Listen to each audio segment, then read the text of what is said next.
que prácticamente aplastan nuestra identidad, se pasan por encima el valor de nuestra diversidad, del orgullo nacional, de ser una nación. ¿Qué mensajes tiene ese 80%? Seamos todos los días más frívolos. ¿Qué mensaje tiene ese 80% de carga televisiva, conservadora? Despojémonos. ¿Qué son los movimientos sociales? Hay que vivir la vida, la pachanga, compañeros, la fiesta, el hedonismo, esta pulsión individualista.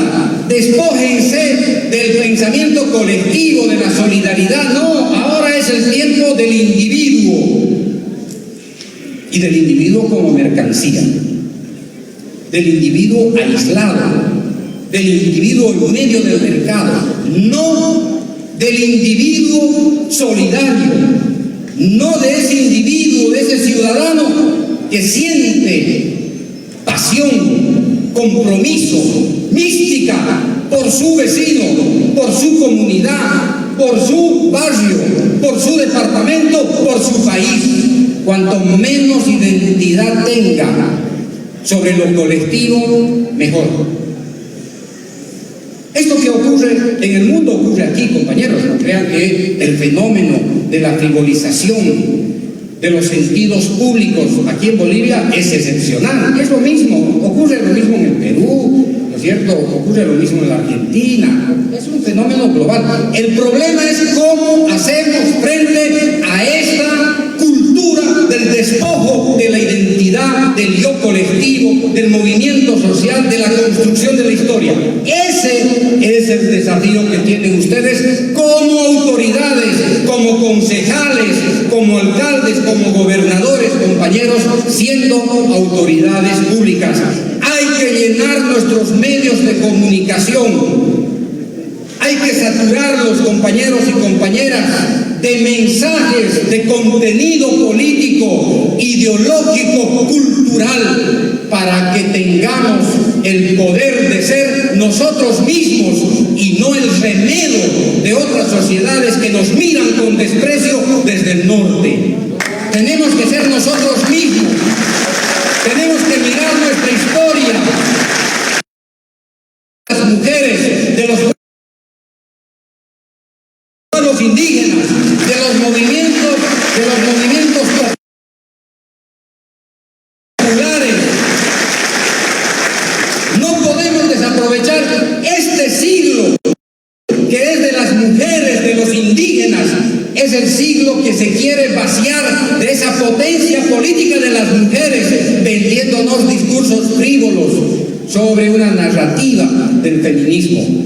No hay mayor feminismo que la lucha de las mujeres por su propia libertad. Ese es el principio fundamental. Y ese feminismo, queridas compañeras, es un feminismo de base anticapitalista, anticolonial, antiimperial, antipatriarcal. Ese es el feminismo, y no el discurso que nos venden desde Europa, desde París, desde Gran Bretaña, a través de las ONGs que nos quieren venir a tomar el pelo acerca de un famoso feminismo del siglo XXI, vacío de contenido. La lucha de las mujeres para liberar a la humanidad es esta lucha del siglo XXI, anticapitalista, antiimperial, anticolonial, antipatriarcal. Y presidente Evo, si los hombres vamos a tener que perder el poder, hay que perder el poder en aras de salvar a la humanidad. Queridos compañeros y compañeras, no se confundan mis hermanos y mis hermanas. ¿Qué batalla más gloriosa es la que han dado las compañeras de las federaciones del Trópico Cochabambino, las mujeres de las 6 federaciones del Trópico, que fue creada por el compañero Evo? Es la batalla épica más importante del siglo XX y va a ser del siglo XXI. Y tenemos que seguir ese camino de las mujeres que han labrado la independencia de este país, que han labrado la soberanía de este país. Cada mujer del Trópico y de nuestro país y del mundo, queridos compañeros, queridas compañeras, nos tiene que convocar, nos tiene que invocar a la lucha. Los hombres ahora estamos compelidos a seguir la lucha de las mujeres y no al revés. Se terminó el tiempo en que los hombrecitos valientes dirigían las grandes luchas de emancipación. Ahora son las mujeres inteligentes, íntegras, valientes, honestas, las que tienen que llevar hoy día ese liderazgo histórico. Compañeras y compañeras, no se me sientan para nada disminuidas, no se me sientan ninguneadas, y lo que hay que recuperar es ese orgullo de las mujeres que han luchado, esa trayectoria histórica desde Bartolina Sisa hasta la Federación de nuestras mujeres aquí en el trópico. Esa trayectoria hay que recuperarla, hay que recuperar esa memoria. Lo que no quiere la derecha, lo que no quiere el capitalismo salvaje, lo que no quiere el imperio, es que las mujeres tengan poder, porque el imperialismo, compañeros, es de signo patriarcal, es un imperialismo patriarcalizado. ¿Acaso no lo hemos visto 5 años a ese hombre anaranjado destruyendo las libertades públicas a lo largo y a lo ancho del mundo? ¿No lo hemos visto a ese hombre anaranjado, misógino, patriarcal, racista, que hoy día no quiere irse del poder? 5 años con la bandera del despojo de su propia sociedad, donde los negros, donde los afrodescendientes, las mujeres, los latinos eran un lastre para este imperio, compañeros.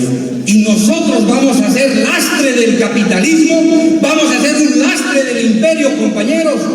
Tenemos que construir ese sujeto histórico que lo ha estado construyendo día y noche nuestro presidente Evo. Durante día y noche enfrentándose a este imperio salvaje que nos ha tratado de despojar de nuestra asamblea constituyente, de nuestra nueva constitución, de este proceso de transformación y de cambio, de nuestros derechos constitucionales. Han tratado, compañeros y compañeras, de usurparnos 14 años de transformación profunda de esta sociedad, dándonos el golpe de Estado, queridos compañeros, queridas compañeras. Y la respuesta categórica son los 14 años de transformación que ha dirigido el compañero Evo. El 55% es el patrimonio acá de un hombre, queridos compañeros, de una federación, de las federaciones de los movimientos sociales. Hay algunos compañeros que pierden la perspectiva y creen que el 55% con el que ganamos el 18 de octubre, creen que es el resultado de un milagro político. No hay milagros en la política, queridos compañeros, por si acaso hay algunos católicos o cristianos. No existen milagros.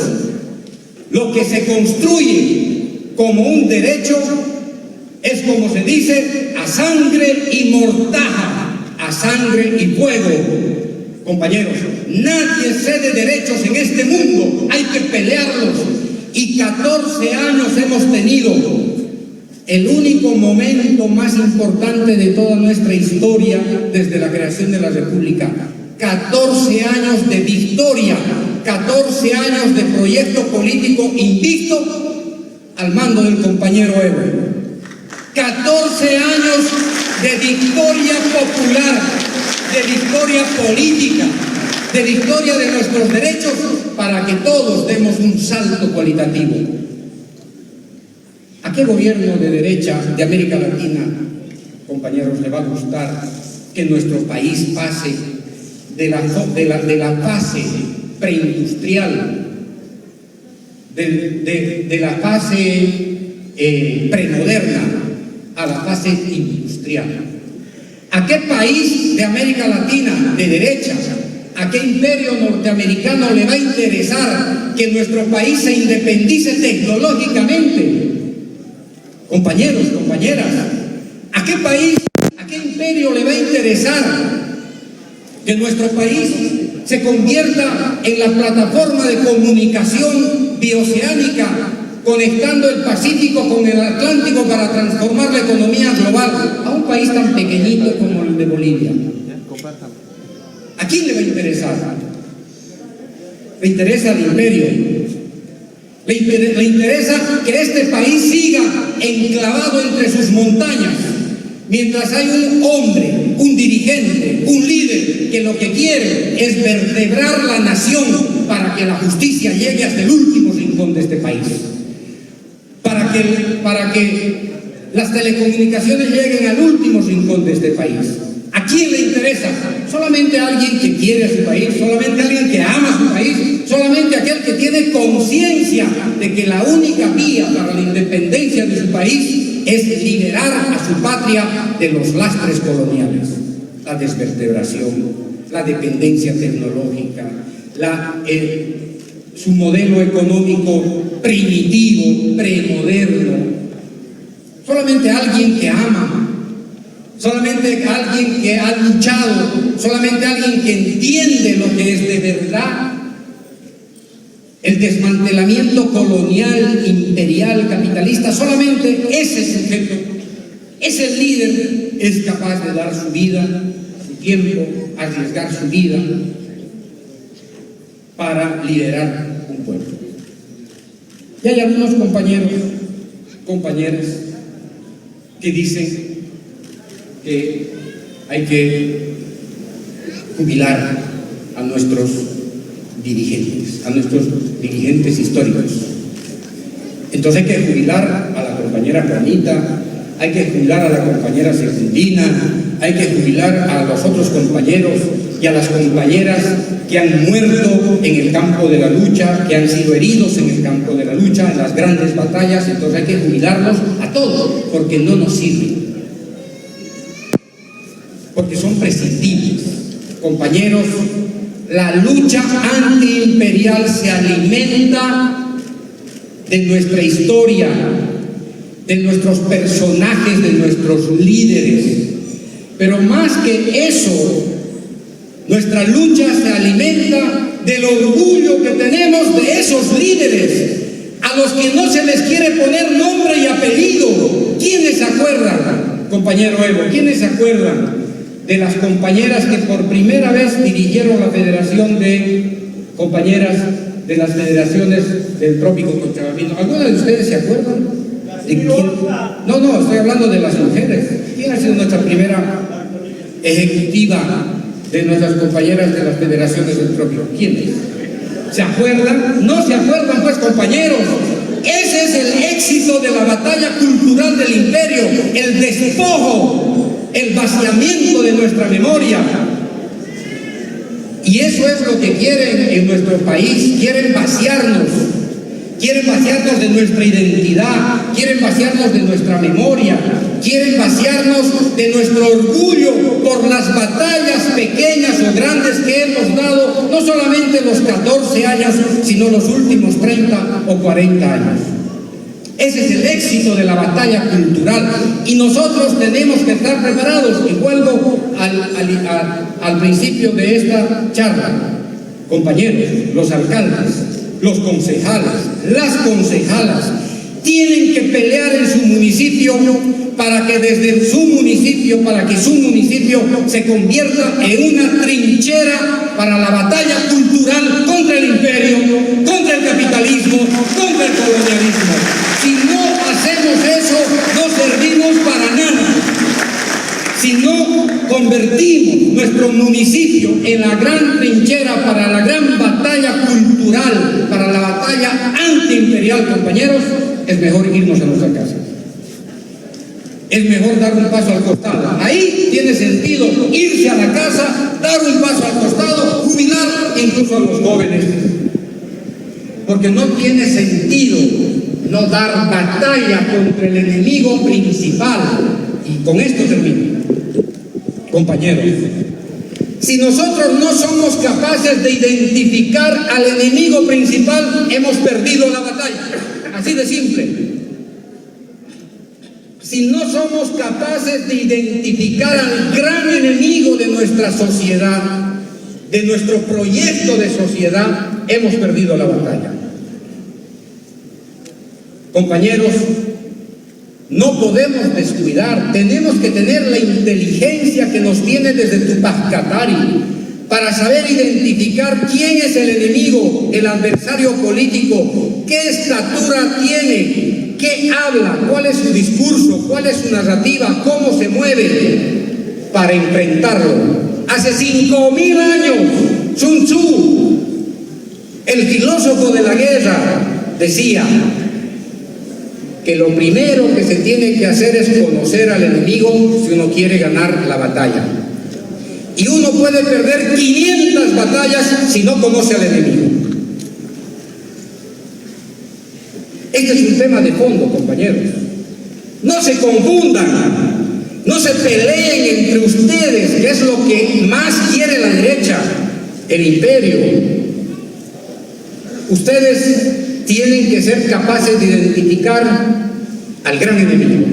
Y no estoy hablando solamente a la pobreza, por supuesto. Algunos han dicho que la pobreza es el enemigo que hay que combatir, compañeros, por favor, un poquito de racionalidad.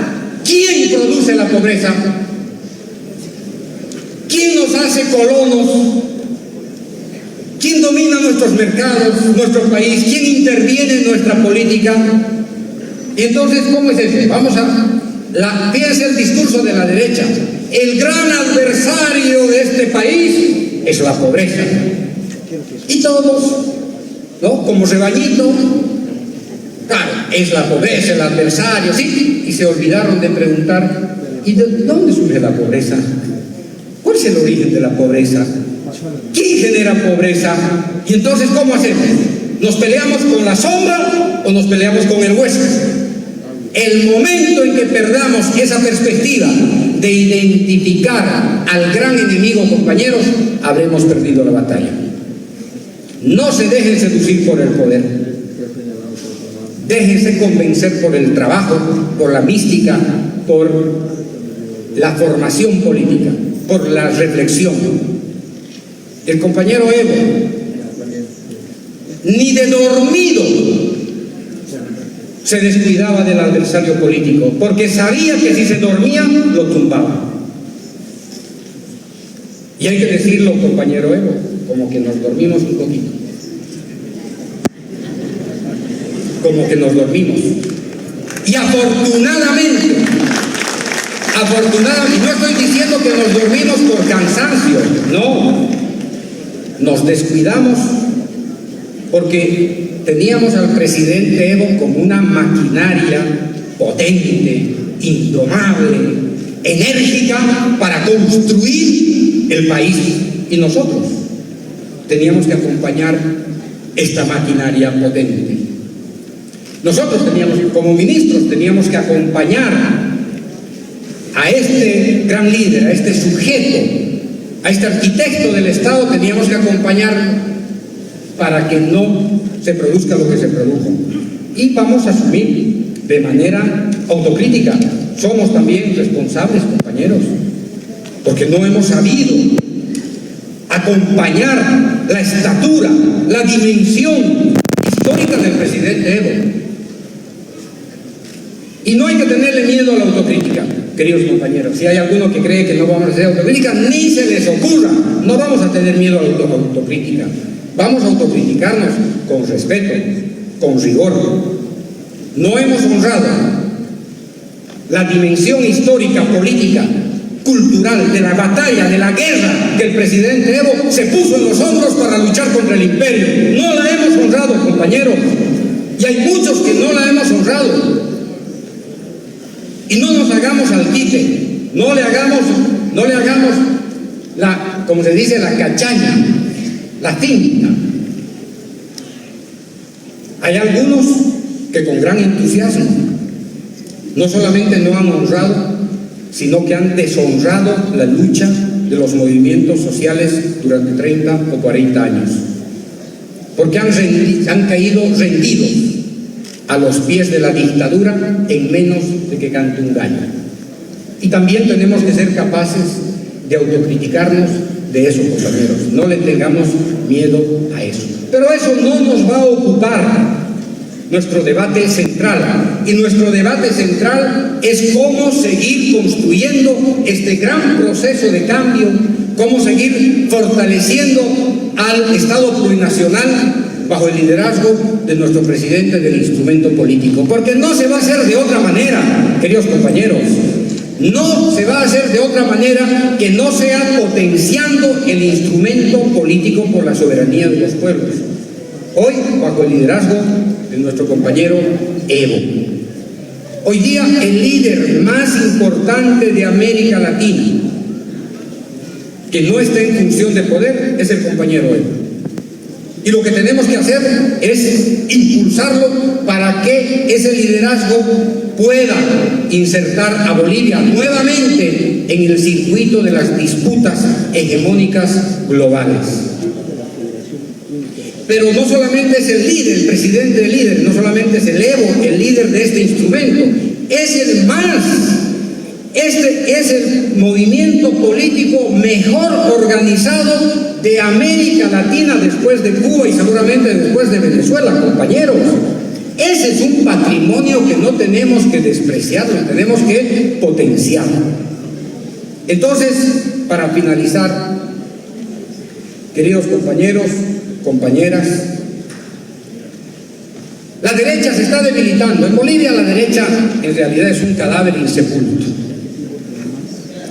Su jefe, el hombre anaranjado, está agonizando sus últimos días en el poder y el imperio en general está empezando a mostrar sus quiebres. Eso es lo que está ocurriendo hoy día. Fíjense, les voy a dar apenas un ejemplo para ir cerrando. ¿Quiénes son los voceros de este imperio caduco, de este imperio que cada día pierde poder, prestigio, hegemonía en el mundo? ¿Quiénes son los voceros? Los de siempre, compañeros, los de siempre. El Tuto Quiroga, el Doria Medina, el Carlos Mesa, el Manfred candidato. Compañeros, respétense, por favor. Oiga, tómense un minuto de consideración para poner su dignidad de cochabambinos un poquitito en la cabeza. Miren, los peones del imperio, los lacayos del imperio, hoy día siguen teniendo voz. ¿Por qué tienen voz? Porque nosotros no estamos elevando nuestra voz, compañeros. No es que ellos sean políticamente fuertes, es porque nosotros no estamos entendiendo lo políticamente correcto frente a estos dinosaurios del imperio. Entonces nos corresponde, en términos muy coloquiales, darles una cristiana sepultura en estas elecciones, por favor, compañeros, por favor.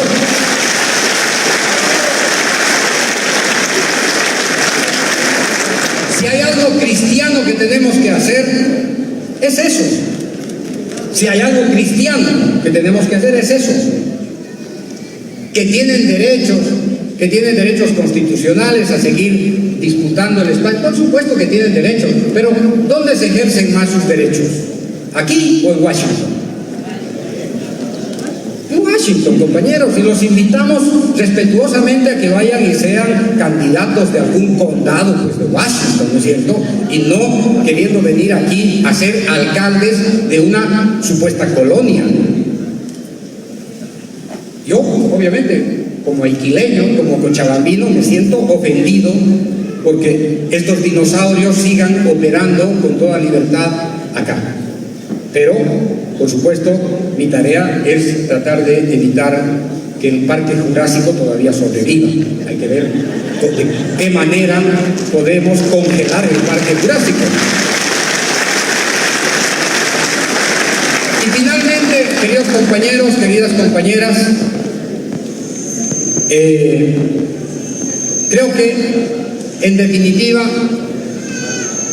encuentros como este, y ojalá puedan hacer encuentros en cada municipio, en cada provincia, para que podamos ponernos a pensar sobre las responsabilidades que tenemos son fundamentales. Yo, la verdad, querido compañero Evo, nunca voy a dejar de admirar su entereza, su integridad moral. No necesito hablar de eso, pero me preocupa que no cuide su salud.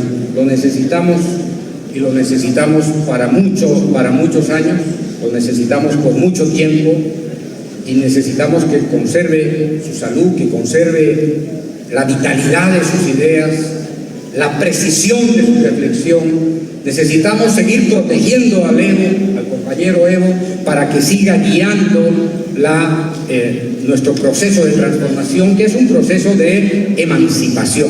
No se les confunda, compañeros. Este proceso es un proceso de emancipación ideológica, política, económica, social, cultural, de género. Es emancipación.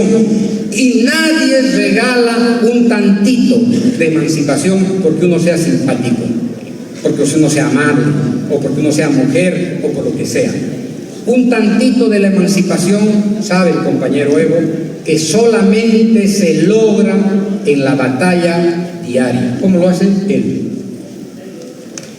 El ejemplo de la batalla de todos los días es el compañero Evo. Si hay algún ejemplo que nos tiene que servir de inspiración, de guía, si hay algún ejemplo que nos tiene que hacer, que nos tiene que tensionar el espíritu, es el compañero Evo. Son los movimientos sociales, los grandes dirigentes de los movimientos sociales, pero fundamentalmente el compañero Evo. Los compañeros jóvenes, y aquí no me va a dejar mentir nuestro compañero diputado, al que con todo cariño le dice el presidente Evo Chuyarete, ¿no? Compañeros, los que son jóvenes hoy no están sintiendo los latidos de la historia, porque son jóvenes, porque están preocupados de la cotidianidad, y también las personas más o menos mayores. Pero ¿saben? Si hay algo que va a persistir en nuestra historia como el referente de la transformación que tienen que seguir, del camino que tienen que seguir los pueblos en América Latina y en el mundo, dirigidos por un hombre, es el compañero Evo. En los próximos 30, 40, 50 años, compañero Evo, cuando ya ni siquiera nos lleven un cartucho, un clavel ni una flor a nuestras tumbas, recién estos compañeros jóvenes van a entender el sentido de la historia. Y la historia, queridos compañeros, hay que vivirla segundo a segundo. Ustedes son los grandes protagonistas de esta historia, como el presidente Evo, cuando fue desde el primer día de dirigente hasta el día de hoy. Tienen que sentir el latido, el llamado, la convocatoria para hacer historia. Queridos compañeros, hagan historia, sigan el camino del compañero Evo, sigan el ejemplo del compañero Evo. Hay algunos compañeros, y con esto sí termino, algunos compañeros, ¿sí? Ya quieren que me vaya después de Hay algunos compañeros que quieren tomar distancia del compañero Evo. ¿Saben? No voy a decir una mala palabra. ¿Saben qué, compañeros? Antecitos de morirse, se van a arrepentir de eso. Muchas gracias. ¡Que viva Evo!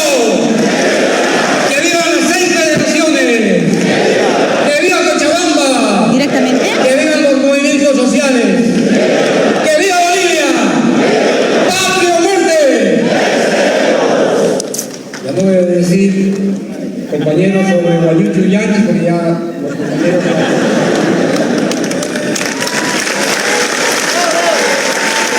Mira, amigo. amigos, ya estuvimos escuchando importantes palabras del exministro de la Presidencia, Juan Ramón Quintana, quien también está presente en este ampliado nacional del MAS y pues un ampliado de evaluación en el que participan diferentes autoridades departamentales, nacionales y entre otras autoridades. En este momento también ya el presidente Evo Morales ha invitado a tomar la palabra a Fernando Guanacuni. Escuchemos.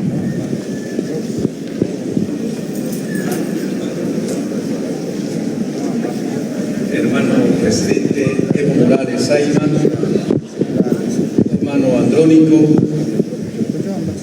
hermana Severina, hermano Juan, hermano Juan Ramón, hermano Humberto Sánchez, hermano Nelson, y todas las hermanas acá presentes de la Federación también, hermana, y a todos los hermanos acá reunidos en este espacio sagrado de nuestra historia. Ayin puncha y cachun, wafekuna. Askiru kipanay, munat hiratanaka, munat kuyakanaka.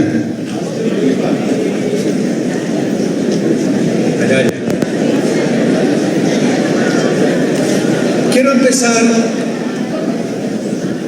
este momento recordando las palabras del Tata Avelino Siñani en el año 1931 en la localidad de Huarizata, allí en el altiplano boliviano. Él decía: no debemos olvidar que nuestra liberación está en nuestra identidad. Estas palabras están reflejando nuestra fuerza, nuestro horizonte, nuestro instrumento de lucha, la identidad cultural. Muchos años la historia oficial, lo que llevamos en colegio, lo que estudiamos en la universidad, nos han mentido. Pretendieron hacernos creer que el año 1492 fue el descubrimiento de América, y no fue así.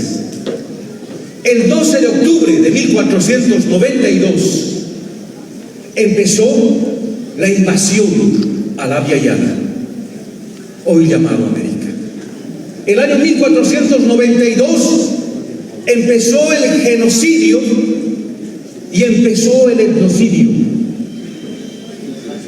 Esa larga lucha a la que nosotros estamos continuando es de larga data.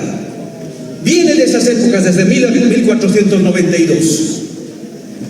Recordemos que nuestros abuelos y nuestras abuelas, porque cuando hablamos de los que lucharon, no fueron ajenos a nosotros, fueron nuestros ancestros, nuestros abuelos, nuestras abuelas. Forjaron grandes culturas, forjaron culturas madres, con tecnología, con sabiduría, con conocimiento, con ciencia.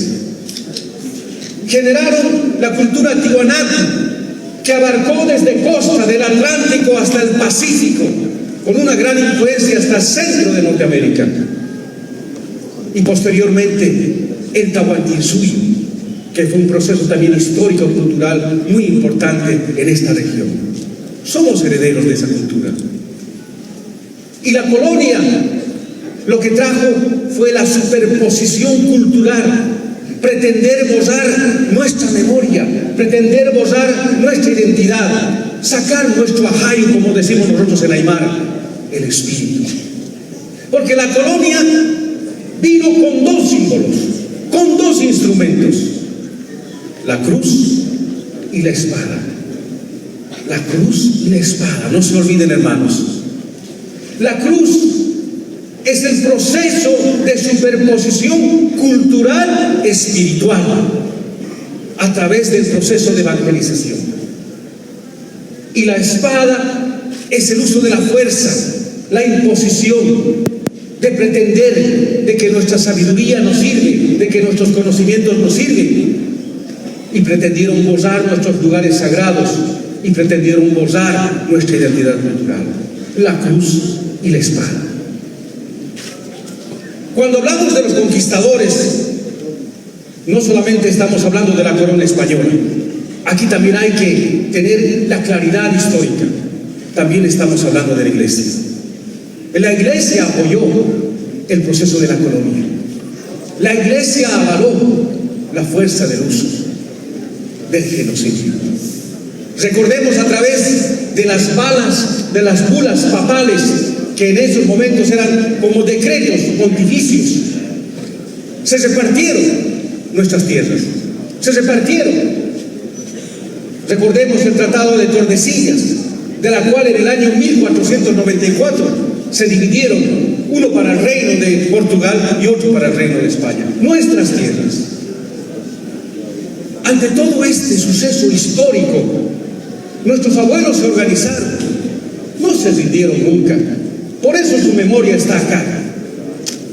Uno de los procesos históricos muy importantes de resistencia, desde el norte hacia el sur, desde el sur hasta el norte, fue la resistencia de la serpiente que resplandece, es decir, la estrategia de los Amaru y de los Katari.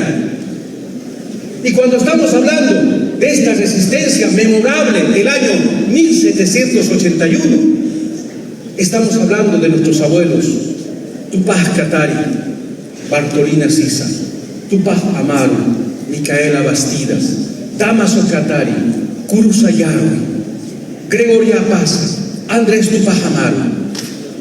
Estamos hablando de hombres y mujeres que durante 10 años construyeron esta resistencia y tembló la corona española aquí, con los cercos en Cusco, en Chuquiaguamarca, en Puno, en Sorata, porque esos cercos fueron estratégicamente planificados en búsqueda de la liberación. No fracasaron, ni nos quitaron, ni nos cortaron los miembros. Más aún, se fortalecieron nuestros movimientos, se fortalecieron nuestros ancestros. Pero la corona continuó a través de la iglesia usurpando. Pretendieron superponer todo el simbolismo de esa hegemonía cristiana, superponiendo nuestras huacas, nuestros lugares sagrados, nuestras apachetas, nuestros lugares sagrados. Por eso la resistencia continuó. Recordemos que a través de la ley de exvinculación, que empieza el despojo de las tierras nuestras, el despojo de nuestras comunidades, empecemos todo un proceso de reconstitución de la libertad. La colonia trató de borrar nuestra memoria. A partir de 1810 empiezan los procesos, entre comillas, los procesos libertarios. Esos procesos libertarios generaron una parcelación de territorios, lo que hoy denominamos Colombia, Ecuador, Bolivia. Y esos procesos libertarios iniciaron un proceso de construcción del Estado, los Estados-nación, el periodo republicano. Pero el periodo republicano tampoco solucionó el problema mayor de la deuda histórica.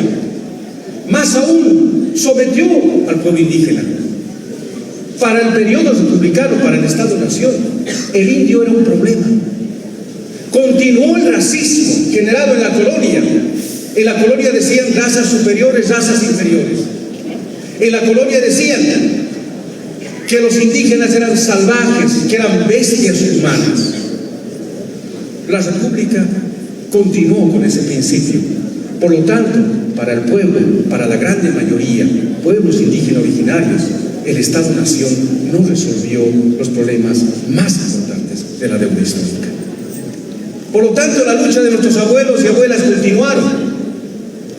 La venta de tierras, vendían la tierra de nosotros, nuestros abuelos y todos los que vivíamos allí. A través de este proceso histórico se construyó una resistencia. Recordemos en el año 1899, todo el movimiento Huilca, la estrategia del sol sagrado. Huilca es el sol sagrado. a la cabeza de Pablo Zárate Vilca, José Feliciano Vilca, empezó todo un proceso de resistencia y construcción también de recuperación y poder recuperar nuestros territorios ancestrales. Coadyuvó para resolver la guerra federal, pero José Manuel Pando engañó y dispuso todavía que continuara ese proceso histórico. Pero el proceso de los Vilca del Sol Sagrado continuaba en la reorganización del concepto comunitario, que es nuestra lógica de pervivencia. Otro hito histórico importante para nosotros es lo que ocurrió el 2 de agosto del año 1931. Avelino Signani, Elizardo Pérez, Mariano Ramos, Bernardo Cosme, y así toda una larga lista de hermanos que Huarizata construyeron la escuela Ayllu. Y la escuela Ayllu fue para reconstituir nuestra identidad, nuestra lógica y paradigma comunitario, nuestra lógica de vida, nuestra espiritualidad, nuestros conocimientos ancestrales. Huarizata duró desde el año 1931 hasta enero de 1941. 9 años importantes en la cual no solamente fue la recuperación filosófica e ideológica, sino fue la recuperación de nuestro ahay, de nuestro espíritu, de nuestra forma, de nuestra vivencia, de nuestra cosmovisión. Toda esa efervescencia desembocó en lo que fue el año 52. El año 1952 no lo hizo el MNL. Fue la efervescencia del pensamiento de liberación desde el pensamiento indígena, desde los movimientos sociales organizados. Lo que hizo el MNR fue mutilar toda esa fuerza, reduciéndolo solamente a la participación del derecho a voto, nada más. Pero no podíamos ser elegidos en esos tiempos. Sí teníamos voto, pero no podíamos fungir en ser autoridad. Más aún, trataron de borrar nuestra identidad cultural superponiendo por identidades productivas. Ya no importaba si tú eras aymara, quechua, guaraní. Solamente te describían según la actividad que tú tenías. Si trabajabas en las minas, eras minero. Si trabajabas en el campo, eras campesino. Si trabajabas en las fábricas, eras fabril. Nos redujeron a identidades productivas y trataron de borrar algo profundo e importante, nuestra identidad cultural. Somos aymaras, somos quechuas, somos de la memoria larga de nuestros abuelos y abuelas, de esas culturas magníficas que generaron historia hace miles de años. Y más aún, en 52 parcelaron nuestras tierras comunitarias, la parcelaron a propiedades individuales. Desestructuraron nuestra gestión comunitaria, que es muy importante desde el pensamiento y la lógica de organización de nuestros abuelos y nuestras abuelas. Y la lucha continuó. El Estado-Nación seguía profundizando la colonia, el pensamiento colonial. Permitieron el saqueo, como en la colonia, del oro y la plata. El saqueo de nuestro estaño, el saqueo de la goma, el saqueo de nuestros recursos naturales.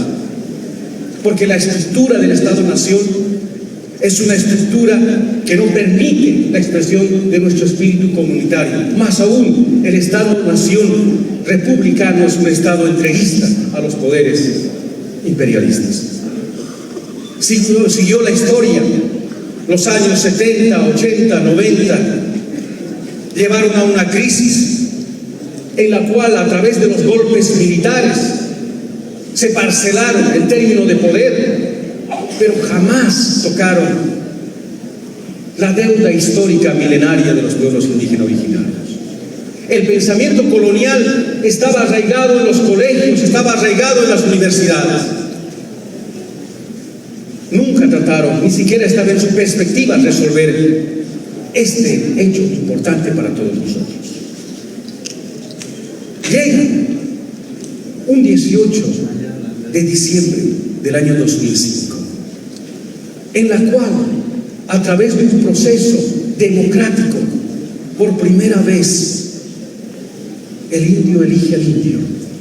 Por primera vez, el llamado de la sangre se hace patente en ese voto importante que da inicio a algo trascendente para nosotros. Habíamos ganado. El domingo 18 de diciembre del año 2005 votamos por nosotros mismos y emergió un proceso importante. Empezó el proceso de cambio.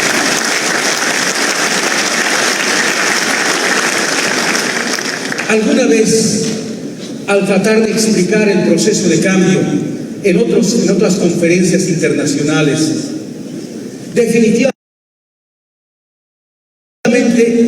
nos damos cuenta afuera cuando explicamos el valor de la repercusión alrededor de lo que está sucediendo aquí en este momento. El proceso de cambio es un hito importante de inflexión en la historia de Bolivia, pero también es un hito importante en la inflexión de la historia del continente, de los movimientos indígenas originarios y de los movimientos sociales organizados que hoy también están llevando adelante todo el proceso de resistencia. Por primera vez, en un país donde lo indígena es mayoritario, por primera vez teníamos un presidente indígena, Evo Morales Ayala.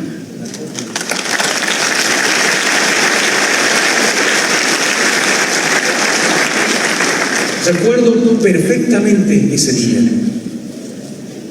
La abuela, el abuelo, mi abuela, lloró profundamente cuando le estaban poniendo la banda presidencial. Porque estaban viendo la luz en el horizonte de ese nuevo amanecer, de ese Hacha'uru, decimos en Aymara, de ese gran día. Estábamos empezando un hito importante para nuestra historia. Y durante estos 14 años, el proceso de cambio mostró que es gobernar desde los principios ancestrales del Amasúa, Amayuya, Amaqueya, gobernar con honestidad, gobernar con dignidad, como lo hicieron nuestros abuelos y nuestras abuelas. Porque esos encargos, esas eujas, esas experiencias generacionales se hicieron carne. Y nosotros decimos desde el pensamiento indígena originario, desde la cosmovisión ancestral, la Pacha lo eligió al presidente Evo Morales. Y la Pacha está acompañando, y la Pacha va a continuar fortaleciendo este proceso de cambio, porque aún no ha terminado.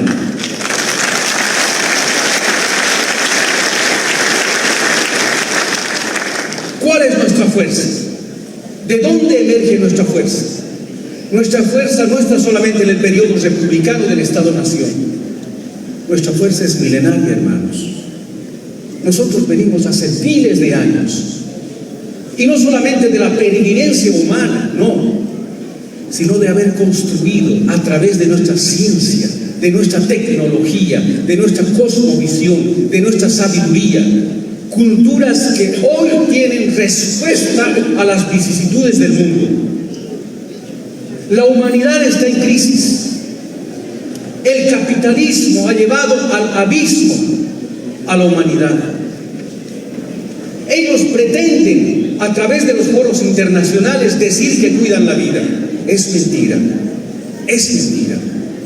Porque cada día están destruyendo, a través de la estructura colonial, hasta a través de la estructura capitalista, están destruyendo día a día, segundo a segundo, la Pachamama, la madre tierra. Mentira que estén cuidando la vida. Porque varias veces en foros internacionales el presidente Evo Morales dijo: la Pachamama puede vivir sin el ser humano, pero nosotros no podemos vivir sin la Pachamama. Esta frase refleja toda una verdad histórica. ¿Por qué cuidaron la Pachamama nuestros abuelos? Porque si la Pachamama se destruye la vida. Por eso nuestros abuelos cuidaron la Pachamama. Por eso también el proceso de cambio tiene lineamientos claros. ya no solamente es la defensa de lo humano, es la defensa de la vida, por lo tanto es la defensa de la Pachamama, es la defensa de la Madre Tierra. Bien lo dijo un académico brasileño, Fernando Dantas, en una conferencia internacional. Él dijo: vamos a rememorar frases que nos van delimitando la nueva coyuntura mundial, los nuevos procesos de cómo vamos a llevar adelante nuestra revolución. Y él dijo: voy a recuperar la frase de un Amauta, de un filósofo boliviano, que dijo que el siglo XXI es el siglo de la defensa de los derechos de la Madre Tierra, porque es el sinónimo de defender la Madre Tierra a defender la vida. Ese filósofo, ese Amauta, se llama Evo Morales Ayla.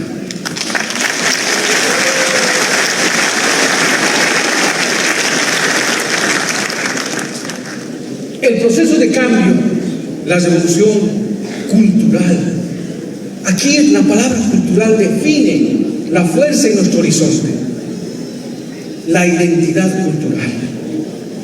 Convivimos día a día 36 naciones constitucionalmente definidas, constitucionalmente delimitados, recuperando nuestra memoria histórica.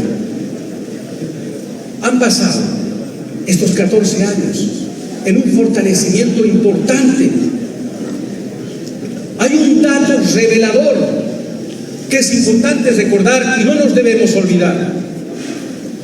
El proceso de cambio, cuando llegamos, encontramos el 38.2% de extrema pobreza, hermanos.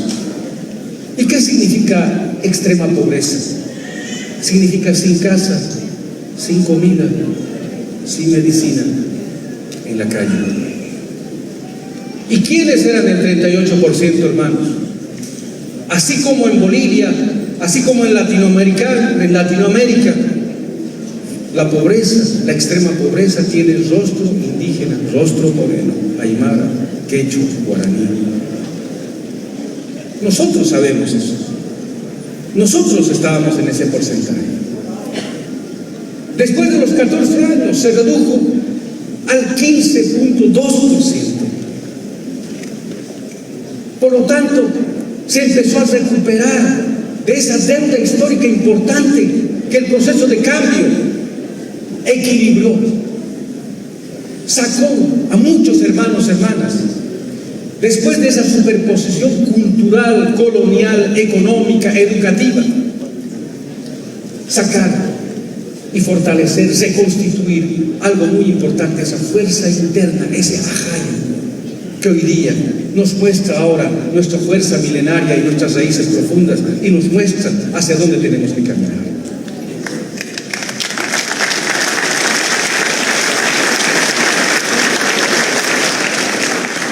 Pero no debemos olvidar, queridos hermanos, los símbolos del poder, la estructura del poder, si bien es militar, es económico, no debemos olvidar que también es espiritual. Recordemos cómo entraron a Palacio de Gobierno en noviembre del año 2019. Recordemos perfectamente y nos daremos cuenta de qué estamos hablando. Entraron agarrado a la Biblia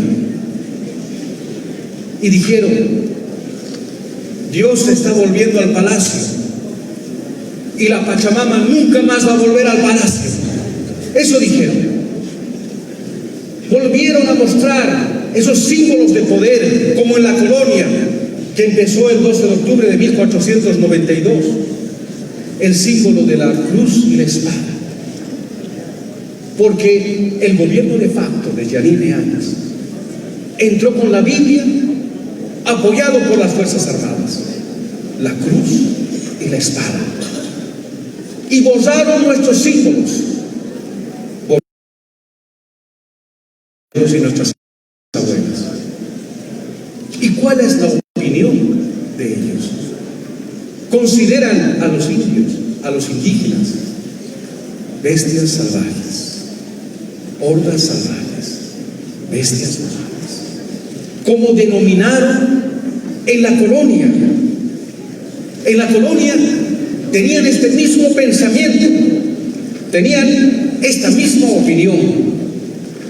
Yo voy a leerles algo que en esos tiempos pensaban ellos.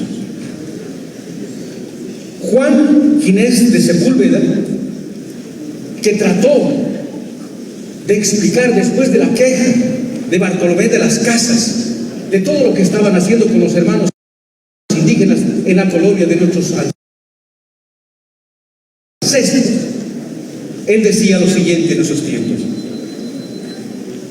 los indígenas son bárbaros, deben aceptar la conquista como rectificación y castigo por sus crímenes, idolatría y sacrificios humanos.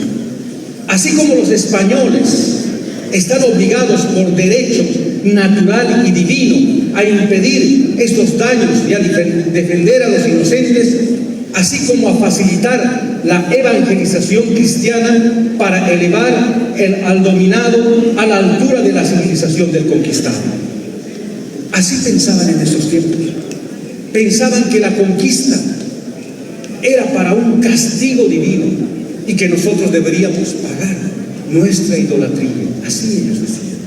Y nos consideraban bestias humanas. La misma idea que hoy ha alentado en el golpe de Estado de noviembre del año 2019. Por lo tanto, hermanos, hermanas, la colonia no ha terminado. La derecha pretende la continuación de la colonia. Por lo tanto, tener la claridad de la memoria histórica, de la lucha de nuestros abuelos, de nuestras abuelas, porque no estamos hablando de algo ajeno, hermanos. Estamos hablando de nuestra sangre. Estamos hablando de nuestros ancestros. Si estamos sentados acá, si estamos aquí, los mamán y los quispe, hermanos indígenas de tez morena, porque en nuestro rostro están los rastros milenarios de esa resistencia gloriosa.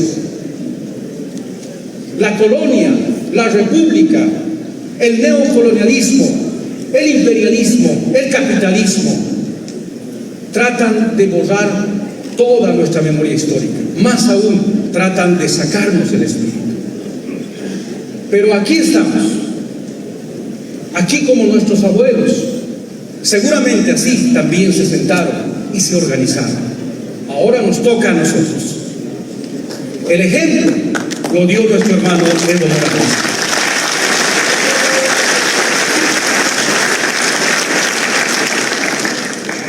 El proceso de cambio, cuando nosotros en Aymara y en Quechua decimos Pachacuti, esa transformación, la transformación de una época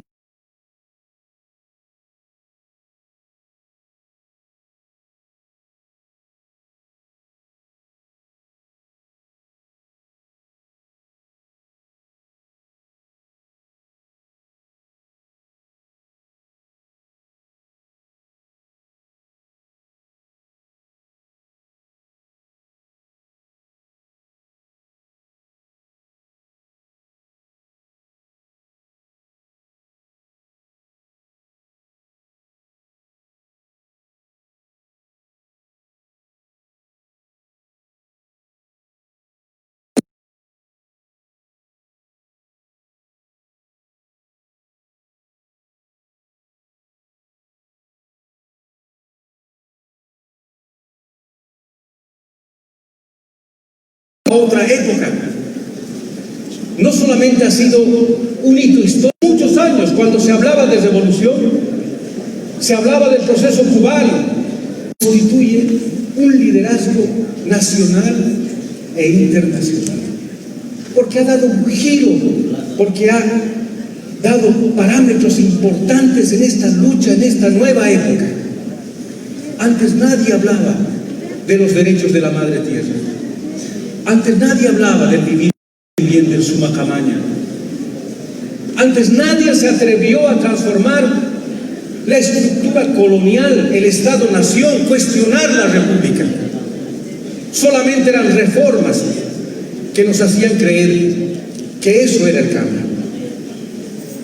Cuando empezó el proceso de cambio, se llamó a la Asamblea Constituyente, y en ese espacio de la Asamblea Constituyente originaria, los principios ancestrales, como la defensa de los derechos de la madre tierra, como el vivir bien, buen vivir, Tecocavi, como la transformación del Estado al Estado plurinacional, esos principios ancestrales hoy son principios constitucionales en la nueva etapa de la lucha de los pueblos indígenas originarios y los movimientos sociales.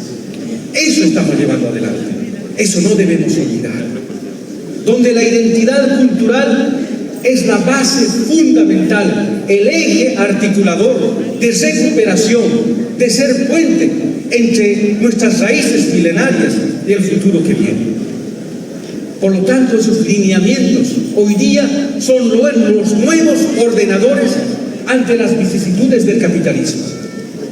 Por lo tanto, hoy día, en los debates académicos y en los debates de las organizaciones sociales, hoy día se dan cuenta de la magnitud de la propuesta del proceso de cambio a través del planteamiento más grande, que es la defensa de la Pachamama. Eso nos debemos dar cuenta. Este hito ha sido un proceso de inflexión importante. Nos damos cuenta en la repercusión alrededor. El movimiento indígena continental, en este pequeño y corto tiempo que ha pasado, ha tenido una reunión importante en lo que ha sido en San Benito recientemente. Hemos tenido a la cabeza del hermano presidente un encuentro importante que está construyendo la nueva agenda internacional. Es un proceso de poder ahora articular el movimiento social, la fuerza del movimiento social con el movimiento indígena originario, la sabiduría ancestral, poder unir, articular en esta nueva etapa de lucha, en una agenda hacia una América plurinacional. En esa etapa ya está construyendo el hermano presidente junto a líderes internacionales, indígenas y sociales del continente. En esa etapa estamos caminando. Es decir, la experiencia del proceso de cambio boliviano hoy día es el punto de apoyo en la construcción de la agenda del continente hacia la América plurinacional.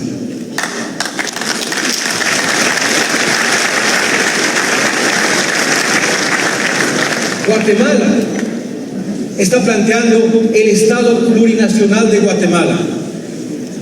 Chile, hay la intención de poder agendar el Estado plurinacional chileno. Argentina, en las leyes provinciales, tiene el proyecto de lo plurinacional para poder expresar. Por eso, nuestra lucha no debe quedar acá. Nuestra lucha es una responsabilidad generacional ahora nos toca. Así como hablamos de Tupac Katari, Tupac Amaru, Damas Katari, Kurusayawi, Bartolina Sisas, Micaela Bastidas, Pablo Zaratevilca, José Feliciano Michavilca, Avelino Siñani, Bernardo Cosme. Así también el presidente Evo Morales ha entrado en la lucha de los líderes más grandes de nuestra resistencia y de nuestra reconstitución en el proceso histórico del continente.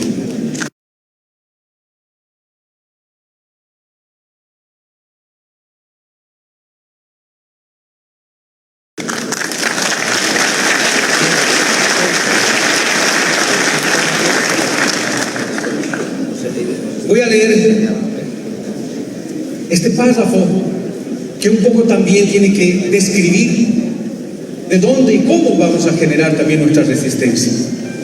Porque recordemos que la derecha también está pensando, se está organizando, porque el golpe de Estado que gestó el año 2019 no fue gestado aquí, fue gestado afuera. La derecha internacional ve el peligro en este proceso boliviano.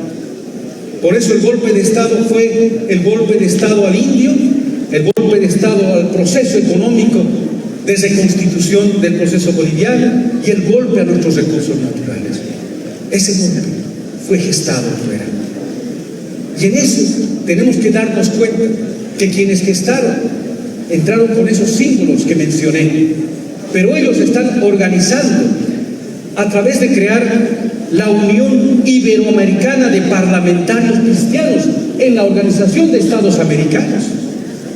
Ellos, a través de la fe, a través del proceso de evangelización, están gestando y están dirigiendo para cooptar los espacios de poder. Yanine Áñez pertenece a esta Unión Iberoamericana de Parlamentarios Cristianos dentro de la Organización de Estados Americanos. Nos tenemos que dar cuenta, porque ellos dicen, ahora es el tiempo del poder. Recordemos cómo emergió Donald Trump. Recordemos cómo emergió Bolsonaro, apoyados también por esta Unión Iberoamericana de Parlamentarios Cristianos. Es decir, están manejando la fe para poder acompañar o ganar espacios de poder, inferir en los espacios de poder. Por eso para nosotros es importante reconstituir la identidad cultural, reconstituir nuestro ajayo. Nosotros no podemos ir vacíos, no debemos caminar vacíos. No somos huachas, no somos huérfanos. Nuestros abuelos, nuestras abuelas están en nosotros. Nuestra fuerza está en nosotros. Es nuestra responsabilidad ahora generacional reconstituir.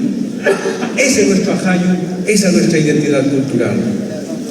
Cuando visitó el Papa Juan Pablo II en 1984, el movimiento indio Collasuyo, el partido indio y el movimiento Tupac Katari de Bolivia y de Perú, le entregaron un documento, le entregaron al Papa Juan Pablo II. Y en uno de los párrafos dice lo siguiente, dice, hemos decidido aprovechar la visita del Papa para devolverle su Biblia, pues en 5 siglos no nos han dado ni paz, ni amor, ni justicia.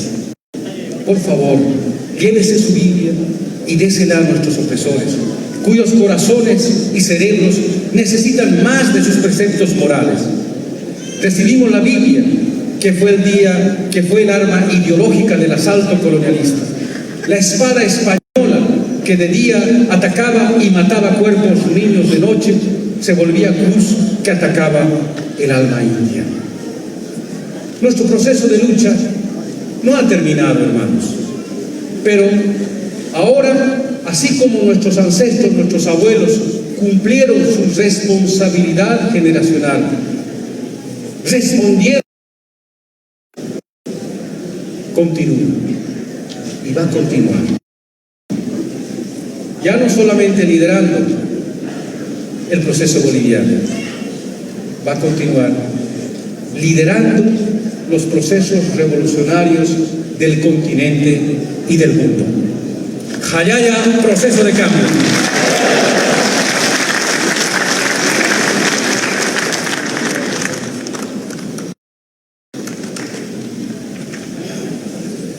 Oye, la verdad, soy muy rápido como el gallo. Esas fueron las palabras de el ex canciller de Bolivia. En estos momentos está brindando su palabra también el expresidente Evo Morales, quien va a invitar a uno de los compañeros. Compañero Héctor Arce, su experiencia, su vivencia. Nos saludamos, compañero Héctor Arce. Y antes de que pase, el ex viceministro pasará a dar palabras en tema de gestión municipal ante todos los asistentes a esta asamblea departamental, a este ampliado departamental. será la próxima. político orgánico A ver si del instrumento político más IPCP. En estos momentos está brindando palabras el ex viceministro para dar un taller de gestión municipal. Les dejo con el audio ambiente. Muchas gracias. abajo también acá, temas servicios, y solamente pedimos probablemente sentados, un equipo será repartiéndose un punto la noche correspondiente. Vamos a seguir debatiendo. Ustedes saben, cuando se da corte intermedio, 1 hora, 2 horas se pierde. Estamos en campaña, no tenemos mucho tiempo. Saludo esta decisión que tomó el hermano Humberto Sánchez, no dar corte intermedio, solamente un poco de paciencia, su esfuerzo, todo es sacrificio. Le pedimos por favor, compañeros. Compañero Durán, siga. Muy bien. Muy buenos días. A tiempo de saludar al compañero Evo Morales, líder histórico de nuestro movimiento, al compañero Juan Ramón Quintana, también lúcido dirigente, compañero Andrónico, a todos nuestros candidatos, a todos los movimientos sociales.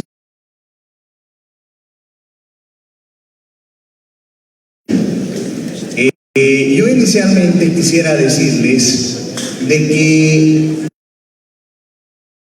van a notar que si bien este es un proceso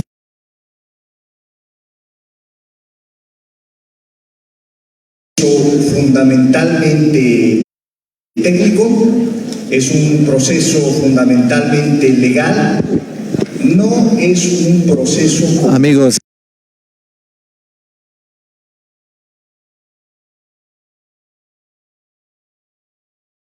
amigas, de esta manera nosotros vamos a